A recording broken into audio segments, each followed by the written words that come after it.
Ang programang ito ay rated SPG. Striktong patnubay at gabay ng magulang ang kailangan. Maaaring may masiselang tema, lengguwahe, karahasan, sexual, horror o droga na hindi angkop sa mga bata. Dapat mamatay na lang kayo para kasama niyo mabago ang sikreto namin ng anak ko.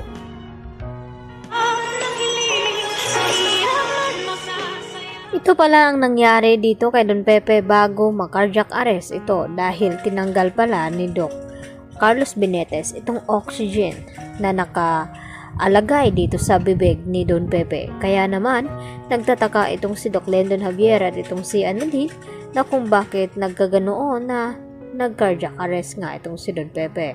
Subalit walang kaalam-alam itong si Doc Carlos. Nang ginagawa niya ang mga iyon ay may nakakita nga sa kanila ito ngang si Narsneng at hindi pa nga nagpapakita itong si Narsneng at masabi dito kay Annalyn at dito kay Doc Lendon Javier ang dahilan na kung bakit biglaan na nag-cardiac arrest itong si Don Pepe at nakumatos. Dahil pagkatapos ngang kinausap ni Annalyn itong si Don Pepe at nalaman ni Carlos na tila naramdaman ni Annalyn na pinisil-pisil nga ni Don Pepe ang kamay dito ni Annalyn at dito naman nagkaroon ng pag-asa itong si Annalyn na makarecover nga itong kanyang lolo. At dahil sa takot nga ni Carlos Benitez na baka malaman daw nila ang katotohanan sa likod ng sikreto ni Carlos ay dito niya sinabi kay Don Pepe na mababaon kasabay ni Don Pepe ang kanilang sikreto ng kanyang anak na si Zoe. At dito naman na umaasa pa rin itong si Lynette at nagdadasal na sana makarecover na nga itong si Don Pepe nang sa ganon ay malaman na nga nila kung sino nga ang gumawa na nagkidnap dito kay Don Pepe. Dahil iniisip pa rin nila na ang suspect ay itong si Moira at itong ang si Zoe. Dito naman sa Apex, nagkakagulo naman itong mga kaibigan dito ni Annalyn dahil napag-usapan nga nila itong nangyari kay Don Pepe na kumatos nga ito at awang-awa naman ang mga ito at dito pa rin na prime suspect pa rin nila itong si Moira at itong si Zoe at nagbubutuhan nga ang mga ito. At dito naman na bumuto itong si Doc Prado kay Annalyn at itong mga kaibigan ni Annalyn ay si Zoe pa rin ang kanilang binoto lalo na itong si Joy dahil nagdududa pa rin siya na may kinalaman daw talaga itong si Zoe sa nangyaring aksidente kay Don Pepe. Samantala, tila hindi na nga mapakali itong si Zoe nang makunan siya dito ng fingerprint ng mga pulis.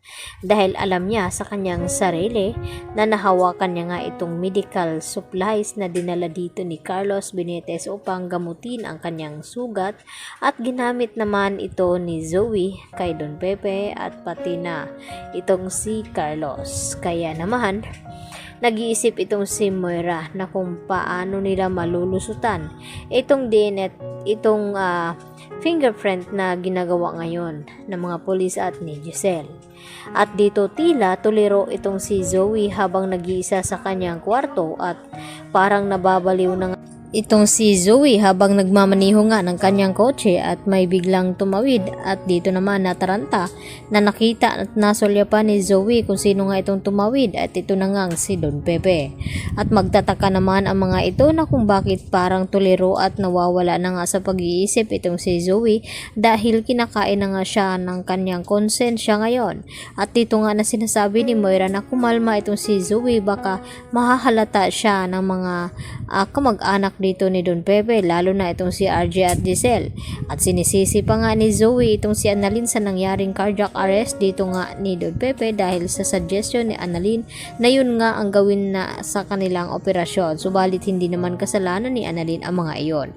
Yan ang ating pakaabangan at pakatutukan bukas sa Abot Kamay na Pangarap. Yan po at marami pong salamat sa inyong pakikinig at panonood. Hanggang sa muli, bye-bye!